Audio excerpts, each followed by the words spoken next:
J'ai tenté en fait. Je me suis dit qu'il fallait que je fasse quelque chose de ma vie. C'est le cri du guetteur, l'inspecteur en Clio, le gérant en gros moteur. À 25 ans, le rappeur Mehdi YZ fait le buzz sur les réseaux sociaux. En moins de 2 ans, le jeune Marseillais s'est imposé sur la scène du rap local. Et je me suis dit que j'arrive à m'exprimer, je manie bien la langue française. Même en français, j'avais 19 de moyenne. Pendant 1 an et demi, je suis resté collé à Internet, collé. C'est un gros travailleur. Quand il se met à faire quelque chose, il réussit en général ce qu'il fait. Parce qu'il était monteur vidéo, il a fait des clips qui ont fait des millions de vues. Mais déjà, en fait, il touche à tout. Il est entraînant, il est bien, c'est ce que je préfère. Les paroles et tout, les plus ambiançants pour l'été et tout. C'est ce qu'il dit, c'est la rue, tout ce qu'on fait, tout ce qu'on vit tous les jours, c'est ce qu'il dit. Ça nous aide parce que quelque part, ils disent ce que nous on peut pas dire en fait. Et du coup, c'est grâce à des rappeurs comme lui qu'on arrive à se faire entendre.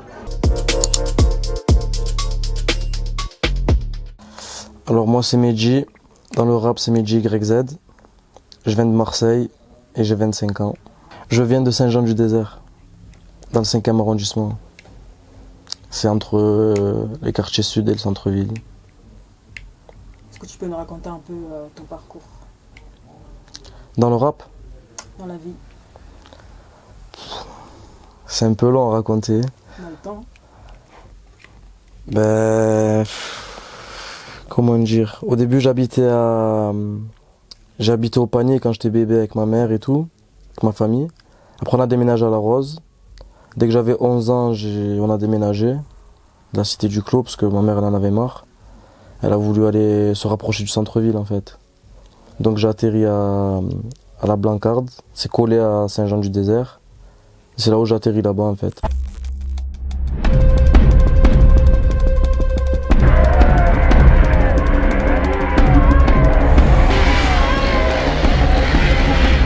C'est une petite placette.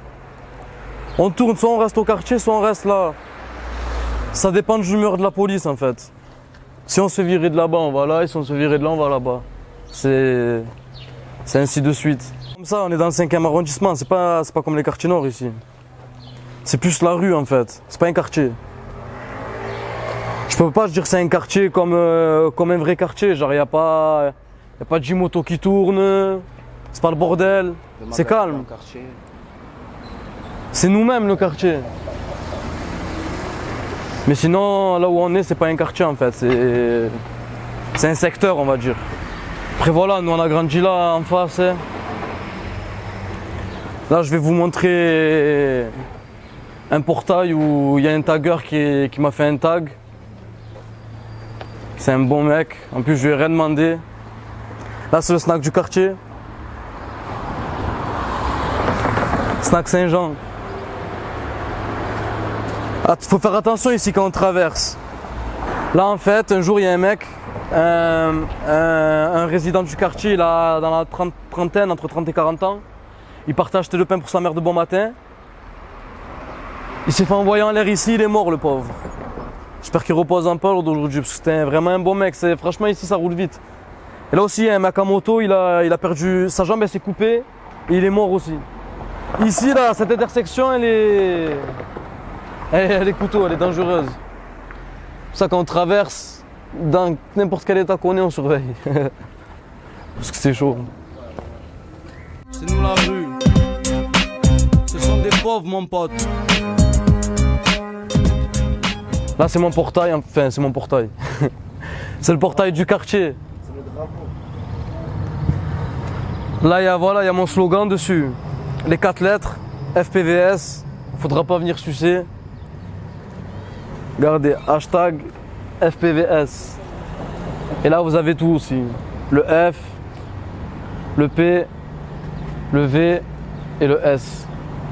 Faudra pas venir sucer parce que y a trop de gens qui me rabaissent, qui parlent mal de moi, des gens qui m'aiment pas sans aucune raison valable. Et je sais qu'il y en a plein qui m'ont jamais aimé aussi, donc si je réussis, faudra pas venir sucer. J'ai pas le temps, je veux pas de nouveaux amis. Après voilà, là on va là c'est. On peut pas plaire à tout le monde, voilà. Même la maman elle vous le dit. J'avais raison, Allô maman, c'est comment à la maison? Y'a que des fils de. T'avais raison, Jean, c'est N3, c'est Marseille, c'est la cagoule et les gangs. Que ça va bien ou que ça va mal, mon poteau, je reste élégant. Ils t'offriront des croisières pour te mener en bateau. Vous savez quoi, dans ce quartier, on a traîné de partout. On a traîné là, on a traîné là, on a fait tous les coins possibles. Mais le meilleur, ça a été la pente. Ouais. Après voilà, on traînait aussi sur cette petite placette là. Il y avait 2 bancs là derrière la voiture, il y avait 2 bancs mais ils nous les ont enlevés. C'est incroyable hein, ils nous les ont enlevés. Tout ça parce qu'ils voulaient pas qu'on reste là. De la jalousie. Après voilà, moi je vais être franc avec vous, mon quartier, c'est pas comme un autre quartier. Ici il n'y a que des vieux et ils appellent que la police pour rien. Pour rien. On va être à 3. Il suffit juste qu'elle nous regarde travers, elle va appeler la police. Si vous voulez, je vous dis une anecdote. Je sais pas si ça peut le faire. Je sais pas ce qu'elle avait ce jour-là contre moi, mais je mens pas. Sérieusement, je mens pas. C'est vraiment vrai. Et voilà, il y avait des petits jeunes qui la rendaient fou. Là, on va te faire la misère. Des fois les petits ils embêtent les vieilles, ça arrive, c'est comme de partout ça. Bref. Et moi j'étais contre la barrière là-bas. Et je sais pas pourquoi elle est venue vers moi, elle s'en est pris à moi. Elle est venue, elle a essayé de me frapper, bon c'était une vieille dame, moi je faisais arrêtez madame, genre j'ai pris ça à la rigolade. Arrêtez. Elle a vu que je rigolais en fait et que je m'énervais pas. Qu'est-ce qu'elle a fait cette malade? Elle s'est jetée par terre et elle a crié ah. J'ai pété les plombs moi. J'ai dit qu'est-ce que je fais? Je suis parti. La police ils m'ont contrôlé, ils m'ont dit c'était toi. J'ai dit non c'est pas moi. J'ai dit que j'étais même pas là parce que sinon elle a failli me faire rentrer en prison. Dommage qu'elle est pas là, j'aurais dit bonjour. Vous aurez vu la tête de méchante qu'elle a. Vous voyez les méchantes sorcières là dans les dessins animés quand on est petit? Eh ben c'est elle. Il y a des on a vécu la rue en fait, on n'a pas fait notre argent dans le quartier. Il y en a ils vendent du shit dans leur quartier. Moi on n'a pas fait ça nous ici. Il y a eu un moment, il y en a qui l'ont fait, oui. Pendant quelques temps, mais ça n'a pas duré. Parce que ici personne ne peut rien faire, ça dure pas 5 minutes. Nous on partait de partout et on allait tout voler en fait. On volait de partout, on faisait tout. On était fous. Bon maintenant tout le monde s'est calmé, ça y est, on a tous grandi. Même les petits d'ici, c'est pas des voleurs. Ça s'est amélioré la situation. Ça c'est le plus grand bâtiment du quartier, on l'appelle le J7. Voilà, là aussi c'est truffé. Ceux qui nous aiment pas. Mais je sais pas, on arrive quand même à rester là. Même là, on avait des bancs, ils nous les ont enlevés, ils ont tout levé. On reste tous debout. Vous voyez les tibias qu'on a ici? On tombe pas comme ça. Et non, mon quartier s'appelle Saint-Jean. La Puenta c'est venu d'ici. La Pente. On traînait tous en haut en fait. Genre un muret. Ils ont mis un muret parce qu'avant on allait au bout en fait et on faisait des dérapages avec les scooters, les motos, les voitures. Il y a du gravier après. Ils nous ont mis un muret donc plus personne ne peut passer. Donc voilà, il n'y a plus personne qui reste aussi, il n'y a plus de banc, il n'y a plus rien. Donc voilà, après on a encore changé d'endroit, on ne sait plus où traîner, ça va le sang. Mais... Ils ont pas de but, j'ai vu, personne qui t'aime, personne qui t'aide. J'ai vu, qui comptait sur moi et qui parlait de moi. Après voilà, moi j'ai toujours été à l'école, j'ai jamais redoublé ou quoi, j'avais des bonnes notes même. Après j'ai commencé un peu à... ça m'a saoulé en fait. Donc je commençais à avoir des mauvaises notes, tout ça. J'ai arrêté l'école à 19 ans. J'étais en internat en fait. Mais c'est la juge qui m'avait envoyé là-bas, c'était des problèmes aussi. J'étais à Miramas, à l'internat. Après, dès que ça s'est fini, je suis revenu à Marseille. J'ai voulu reprendre mes études. J'ai fait un bac pro-vente. Je suis resté 1 an. J'avais 14,5 de moyenne quand même. Après, je suis rentré en prison, donc il n'y avait plus d'école. Après, je suis ressorti. Je suis encore rentré, je suis ressorti. Et maintenant, je suis dans la musique. Tu veux faire du rap? Ok, enlève ton autotune. Raconte vraiment ta vie par celle des autres pour les thunes. Moi je fais du rap, est-ce que je raconte? C'est réel. Les beaux mètres, c'est réel. Je suis rentré 2 fois, c'est réel. Pendant que toi tu picolais, tu rigolais, j'allais voler. J'ai arrêté toutes les conneries en gros. J'ai cherché un projet à faire et j'ai fait la musique. J'hésitais entre le théâtre ou la musique. Mais j'ai préféré la musique. Parce que sinon les gens dans la rue, s'ils se moquent trop de moi, ça c'est énervant. Okay. Donc j'ai préféré raconter la vraie vie. Pourquoi tu voulais faire du théâtre? À la base, moi j'aime bien tout ce qui est la comédie, tout ça. Moi je suis quelqu'un qui rigole, qui est un bon vivant. Et voilà, c'était un monde qui m'intéressait un peu parce que je voulais, à la base, moi, genre, mon rêve vraiment, c'est d'être acteur dans des films. Après, c'est pas perdu encore. Mais voilà, j'ai pas forcé sur ça. Même j'avais un collègue à moi, il s'appelle Mero Mero, son surnom. Il m'a toujours dit rap. Parce qu'à l'ancienne, j'avais fait 2-3 sons pour rigoler quand j'étais petit. Et il a toujours aimé, il m'avait dit tu as quelque chose, tente. Tente avant que tu regrettes. Donc j'ai tenté. Non, y'a rien d'alléchant, on n'est pas des méchants. Dans le respect, je suis numéro 1, on fume que des gros pets, on fait pas De nos du jours, billet. soit tu fais le buzz sur Snap, soit tu es dans la musique, soit tu es quelque part. Moi, j'avais pas prévu, mais c'est comme ça, c'est tombé. Moi, je suis tombé dans la musique. Ton premier titre, tu l'as sorti quand? En janvier, mon premier titre que j'ai sorti s'appelait Freestyle 0. En fait, au début, j'avais mis Freestyle. Maintenant, je l'ai renommé avec le temps parce que j'ai fait une série de freestyle. Je savais pas comment l'appeler, donc j'ai mis Freestyle 0. En gros, c'était avant le début. C'était pour m'échauffer. J'ai repris l'instru de Booba. Je crois que c'était Lunatic. Et voilà, j'ai un peu écrit, ça m'a plu, je l'ai posé, je l'ai envoyé. C'était dur au début, j'avais fait 2000 vues en 5 jours. J'avais 400 abonnés, j'ai dit ah non mais en fait, j'aurais pas dû rapper. Genre c'est chaud, comment je vais faire là? J'ai 2000 vues en 5 jours. Parce que moi je suis habitué à voir les gens, ils font des millions en 2 jours, genre je sais pas, tu comprends ce que je veux te dire, c'est démoralisant un peu. C'est nul d'être trop en bas. Après je me suis dit bon je vais tenter un autre truc, si ça marche tant mieux, sinon j'arrête. J'aurais pas dû faire ça. En fait je regrettais même. Du coup j'ai fait mon clip à Ra. D'ailleurs ça s'est mal passé au tournage parce que j'ai donné rendez-vous à 10h à tout le monde. À 9h30 il y avait 10 camions de policiers. Je sais pas pourquoi ils sont venus, ils ont dû voir mon snap ou quelque chose comme ça. Donc après j'ai dit qu'est-ce que je fais, je peux pas clipper dans mon quartier. Ça m'a mis la haine parce que c'était mon premier clip. Donc je me suis dit il faut que ça soit chez moi. Et à l'arrivée j'ai réfléchi, après j'avais des collègues là à Félix Piat. Donc je suis allé là-bas. Et à Félix Piat j'ai fait ce que je voulais faire. Je suis même tombé sur un mec qui avait un drone, il m'a fait des prises gratuitement. J'ai eu un peu de chance dans mon malheur. Et ça s'est bien passé. À la fin, mon caméraman il s'est fait embarquer à 6h du soir. Bon, il est ressorti. Donc voilà. C'était la misère en fait, le tournage. Après, à la fin, j'ai fait le montage moi-même. Parce que moi, je sais faire les montages de clips. Donc voilà, et à la fin, j'ai fait le montage en 3 heures. C'est ça en fait, en 3 heures, j'ai fait le montage. Je devais vite l'envoyer, j'avais pris du retard. Le 3 février, j'ai envoyé. Je leur avais promis que ça arrivait en fait, et j'avais eu du retard, donc j'ai vite fait le montage, je me suis pas cassé la tête. J'ai mis 2 bandes noires, j'ai un peu touché l'étalonnage, j'ai pris les bonnes prises, j'ai mis mes réseaux sociaux à la fin et je l'ai envoyé. 1 million de vues en 24 jours, 25 jours. Mais même là, j'étais pas content. C'est un truc de fou. Je suis trop... Je sais plus comment on dit le terme. Je suis trop... Quand on veut trop avoir plus. C'est quoi déjà le mot? Ambitieux. Ambitieux, mais trop gourmand. Voilà, j'étais trop gourmand. Mais alors d'aujourd'hui, je réalise que j'ai jamais réussi à battre ce record. Faire 1 million de vues en 24 jours. En fait, c'était un démarrage de fou furieux. Même il y avait plusieurs gens qui ont partagé, je les connaissais même pas, des stars et tout. Mohamed Eni, tout ça, ils écoutaient.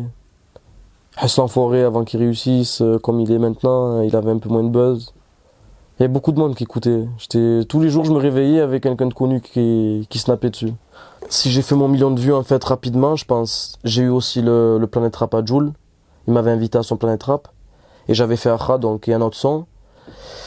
Et après le Planet Rap, on va dire 1 semaine après, c'est 8 jours après, je crois, un truc comme ça. Pas beaucoup de temps après, j'ai envoyé mon clip et ça a marché. Sur ma mère, j'en ricane, du ricard, les supporters boivent, c'est des hooligans. Non les gars, faudrait penser à se ranger, plus tout jeune. Attiré, tenté par le danger, je suis des La pointa, c'est venu d'ici. La pente. On traînait tous en haut en fait. Mehdi YZ a grandi dans le quartier Saint-Jean-du-Désert dans le 5e arrondissement de Marseille. C'est là-bas qu'il a connu un autre rappeur, Jul, une figure du rap marseillais. Regardez, hashtag FPVS. Jul, il était de mon quartier avant. Et je lui avais dit en fait, il y avait son Planète Rap qui arrivait, je lui avais dit ouais j'ai écrit un texte et tout, dis-moi ce que tu en penses. Il a écouté, il m'a dit ça tue, il m'a dit fais-le. C'est le cri du guetteur, l'inspecteur en Clio, le gérant en gros moteur. Ils sont venus à 22, fais fumer le 22, je suis devant le bloc 22. Moi j'avais la boule au ventre un peu, j'avais honte. Parce que moi je suis un moqueur à la base, très très moqueur. Donc je me suis dit non, je vais rapper moi. Et à la fin je l'ai fait, j'avais la boule au ventre. Hein. D'ailleurs ça je l'ai fait avec les lunettes, au moins on voyait pas mes yeux. Et après ouais, les gens ils ont kiffé en fait. Hein. Ils ont kiffé. Là, le Planète Rap il m'a donné de la lumière. Je me suis levé il y a moins d'une heure frangin, j'ai déjà la haine. 1er janvier, 25 décembre, c'est la crise, pour moi c'est la même. J'ai vu des dames. Freestyle 0 au début c'était pas son titre. C'était. Je me rappelle même plus du titre que j'ai mis. En gros c'était mon premier truc pour envoyer, voilà.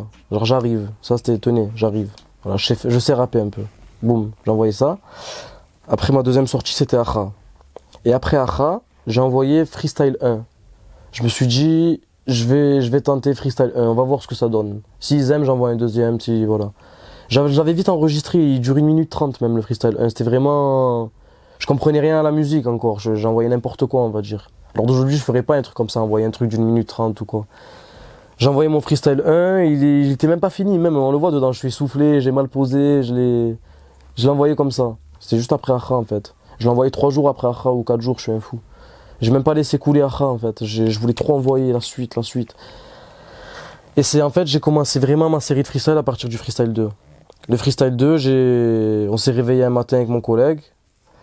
Je lui ai dit, oh, faut que j'envoie un clip là, on fait quoi et tout. Il m'a dit, je sais pas, tu veux faire quoi? Je dis, je sais pas, il y a pas beaucoup d'argent en fait, pour faire ce que je voulais et tout.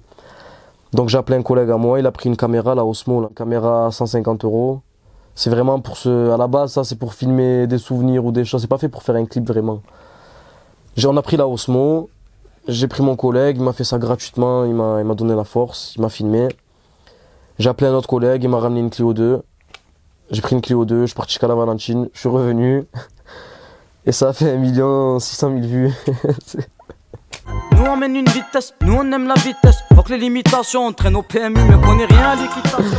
Ils ont aimé en fait, c'est un peu les paroles, on va dire que c'est un peu crapuleux, c'est des paroles osées. C'est comme une conversation en fait mes musiques. Là ce que je dis là maintenant, c'est ce que je le dis dans ma musique. C'est une conversation, je raconte ma vie, j'en dis pas plus. Je me vante pas de je sais pas quoi, je fais pas la star, je mets pas en valeur les marques comme Philippe Plein, si ça là, je suis moi-même. Comme je suis habillé dans mes clips, je suis habillé en vrai. Là, je pourrais faire un clip comme ça. C'est ça le truc. En fait, je suis naturel. J'arrive pas à faire autrement. Je vais même pas au coiffeur des fois avant les clips. Je suis fou. Mais c'est ça, j'aime ce que je fais. Tu penses que c'est ça que aiment les gens, c'est que tu sois naturel? Tu penses que les gens se retrouvent dans ta vie? Les gens ils se retrouvent beaucoup dans ma vie parce que déjà, moi, tous les soirs jusqu'à 7 h du matin, je réponds à mes fans sur Snap, sur Instagram. Il y en a, ils pètent les plombs, ils me disent je parle avec toi comme si tu étais mon collègue. Je dis normal, on est des humains, sérieux, normal. Même les gens ils me demandent, tu peux aller commenter ma photo? Ouais, tu peux me faire une pub, des fois je la fais, après il y a trop de demandes, donc je peux pas la faire tout le temps. Donc en fait je suis proche de mon public. Et souvent je demande leurs avis et tout. Ils me disent ne change pas, tu es la rue, tu es la rue, tu es la rue. C'est la rue. C'est comme ça. Je suis moi-même en fait. Je suis ce rappeur qui est comme n'importe quel jeune en fait. Il y a que mes textes qui sont différents peut-être des autres. Sinon je suis pareil que tout le monde. Je rentre chez moi, j'aide ma mère, je regarde la télé, je dors tard, j'ai pas une bonne hygiène de vie, je mange n'importe quoi, je mange au snack, je fais ci, je fais ça. Je rigole avec mes collègues. Je préfère m'ennuyer qu'aller travailler comme tout le monde. Donc voilà, je suis monsieur tout le monde en fait. C'est ça qu'ils aiment les gens. Et je sais qu'il y en a, ça leur donne la force aussi. C'est ça en fait qui marche. J'ai vu le manque de sous, la maman déçue. J'ai vu perquisition, acquisition. J'ai vu des indigents aux arrivants. J'ai vu quand t'as vu des meufs, t'as niqué le bénéf. J'ai vu. C'est quoi qui t'inspire? Concrètement, ce qui m'inspire, c'est l'instrumental, c'est le beat. Par exemple, si on me met une instru mélancolique, je vais penser aux choses mélancoliques. Si on me met une instru qui bouge un peu dansante, je vais essayer de me mettre dans le rythme en fait. Ça dépend du beat. Et après, ce qui m'inspire, eh ben, je le rappe, je le dis, je le chante. J'écris dessus en fonction du beat. J'ai vu les suceurs venir, quand y'avait le pain, je t'ai pas vu. Moi je te connais pas, je te raconte pas. Y'a la moula dans le bloc et la poudre dans le bloc. La caution elle va sauter, fais pas. Mais en gros, ce qui m'inspire le plus, c'est la vie de tous les jours. Ça c'est sûr et certain, pas plus, pas moins. La vie de tous les jours. Il y a des collègues, ils posent des CV, ils n'arrivent pas à avoir de travail. Je les vois après, ils volent, ils rentrent en prison. Ça m'inspire. Je vois ma mère qui revient du travail, la première... Elle dit même pas une phrase, dès qu'elle ferme la porte, c'est... Je suis fatigué. Ça revient souvent. Donc à la fin, c'est pareil, je vois les mères de mes amis. C'est pareil, elles sont fatiguées, elles ont les cernes. Et elles me disent toutes la même chose. Faut travailler, mon fils. Faut pas faire de conneries. Ça, en fait, moi, je rappe la misère et ce que tout le monde vit un peu. La vraie vie, en fait. Je vends pas du rêve. Et du coup, quand Mehdi YZ va devenir un gars célèbre qui fera 1 milliard de vues, quand il sera dans des maisons de bling-bling, il rappera quoi? Ça, je me suis déjà posé la question. Mais franchement, moi, je sais que même s'il y a du bling-bling, il y a n'importe quoi, il y a tout, même il y a Beyoncé, elle est à côté de moi, je pourrais bien la ramener au quartier normal. Moi, c'est là où je me sens le mieux, en fait. J'ai fait le tour un peu de la France, j'ai voyagé, je suis allé en Jamaïque, aux îles Maurice. J'ai eu de la chance dans ma vie, j'ai voyagé un peu, j'ai bougé un peu à gauche, à droite, au Maroc, tout ça. Et même au bout de 3 jours, quand je suis loin, j'ai envie de revenir au quartier, c'est bête. Alors que quand j'y suis, je me dis j'en ai marre. Je veux me tailler, c'est bon, ça m'a saoulé, l'autre me raconte n'importe quoi, l'autre ci, l'autre ça, j'ai envie de partir. Mais quand je suis loin, j'ai envie de revenir. C'est là où je me sens le mieux en fait, parce que les meilleurs souvenirs de ma vie en fait sont avec mes amis.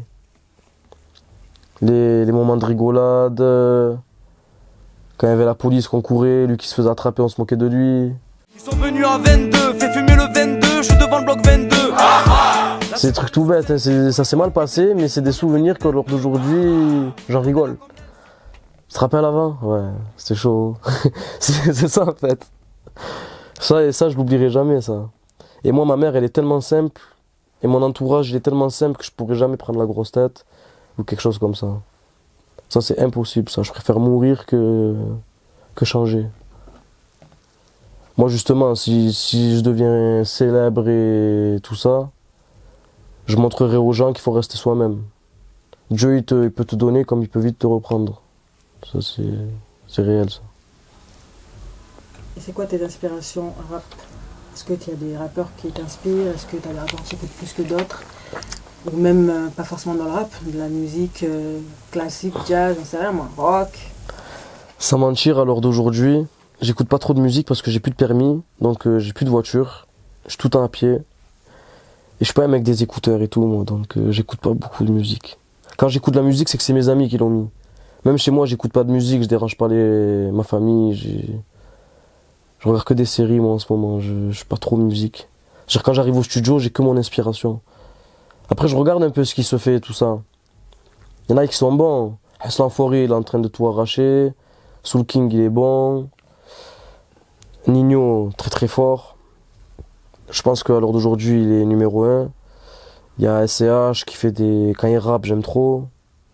Après, j'ai pas un rappeur préféré ou quelque chose comme ça que je peux dire, ah, je l'écoute tous les jours, tout ça. Il n'y a pas de... Moi, je vis tous les jours, en fait. Je dialogue avec mes collègues. Même dans la voiture, des fois, on met pas le son, on fait que parler. Ah, faut faire ça, et ouais, faut faire ça. Oh, t'as vu l'autre? On parle de tout et de rien, on n'a même pas le temps d'écouter la musique, des fois. Après, sinon, moi, à la base, quand j'étais petit, j'aimais trop le funk. Parce que ma mère, elle faisait le ménage devant moi, en fait, avec le funk et le rail. Et c'est ça un peu que des fois, j'ai des... Oup, oup. Des petits flots, un peu, voilà. Voilà. C'est ça. L'artiste ne laisse rien au hasard. Pour son prochain clip, il se rend au centre-ville à la recherche de nouveaux vêtements. Tu vois là par exemple, j'aime bien ça. Faut garder son propre style, je pense. Je pense qu'il faut avoir un style précis pour être rappeur aujourd'hui. Faut garder son propre style, je pense. Après, il peut y avoir quelqu'un qui arrive en costard cravate, s'il rappe bien, il rappe bien. Hein. Sinon, il arrive, il est en caleçon, il rappe bien, il rappe bien. C'est pas tes habits qui vont faire que. Il y a des gens, ils s'habillent pour 10 000 €, ils ont pas réussi. Ça veut rien dire. Hein. Il y a des gens, ils sont arrivés torse nu, ils ont tout arraché. Ça veut rien dire. C'est freestyle numéro 9, je veux hara, j'ai fait le dev. Je fais des snaps, je fais des tops, c'est pour les femmes, pas pour les meufs. Quand t'es mal, y'a personne, je suis l'enfant de personne. Ils font tous des Nous, on allait jouer au foot, on était contents, on courait, on faisait du vélo, on passait devant les filles, on était contents. J'avais un Skyblog, je me connectais une fois tous les 10 jours dessus. Ça veut dire que quand j'envoyais quelque chose à une fille, quand elle me répondait, j'étais content. Oui, qu'est-ce qu'elle a dit? Oui. C'était trop bien avant. Même pour se contacter, c'était dur. Même MSN, j'avais pas MSN moi. Enfin, j'en avais un, mais pour me connecter, il fallait que j'aille à l'école ou chez un ami qui avait internet. Un ami sur 30 qui avait internet. Avant, c'était trop bien. Même quand le forfait Néo il est sorti, c'était un truc de fou. Tu me fais appeler, tu avais dit, oh, tu as un forfait Néo? Oui. C'était. Avant, c'était trop bien avant. l'enfant de personne, ils font tous des persos, donc je compte sur personne. Ça volait tout en 2018, sur ma mère y'avait nada. On a monté un label avec Nassim et Amada.